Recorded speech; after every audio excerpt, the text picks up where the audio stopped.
Ang ginatawag siya kaalam or wisdom in the book of Proverbs, chapter 8, verse 1 to 3. Deliver siya as she. Sa atin pa, isa ka babae. So, ang daming mga revelation ngayon, no? Ang wisdom, ang ginatawag she. Ang pinatawag na in the book of Isaiah, chapter 54, verse 4, nagsasabi, and thy maker is thy husband, no? So, ang gumawa pala ni Mama Mary is ang kanyang mister, ang iyang bana, iyang husband, no?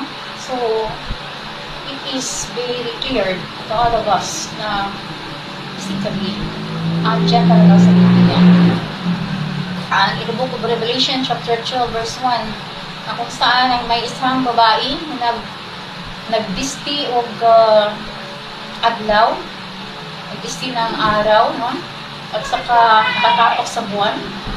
Sino ba namang ordinaryo na babae kung ordinaryo lang yan? At may corona na 12 stars sa kanyang head. No? 12 stars sa kanyang head. At nakikipag-fight siya sa serpent, dragon, no? The serpent of old. And in the book of Genesis 3:15, the woman versus the serpent. The serpent of old, kaya nga tinatawag siya ngayon is Reverend Victoria Durapidad dahil nanalo siya sa labanan. And the first place si Mama Mary ay nanalo sa labanan, kaya tinatawag siya ngayon sa ating kapanahunan na Reverend Victoria Durapidad, Reverend the Highest Spirit. Victoria means back to be, nagpadalagman siya. Durapidad means bring you to eternity.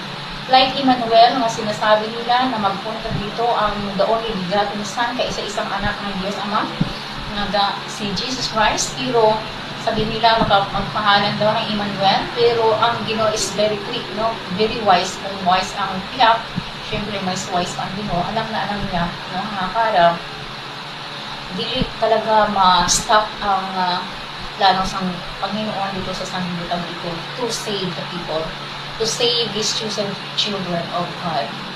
So, therefore, ang meaning sa Emmanuel is God is with us. Pero pagpunta niya dito sa sanglibutan ito, ang ipagpangalan sa kanya is Jesus Christ. Sa ating kapanahunan naman ngayon, maski i-base natin sa history, sa social studies, no? Sa history ng ating the island of the Philippines, kung saan nagpunta dito si Magellan, ano? Nga ang pinaka last good na nanalo sa nakarating dito na ship or barko, dahil 5 yung barko ang kanilang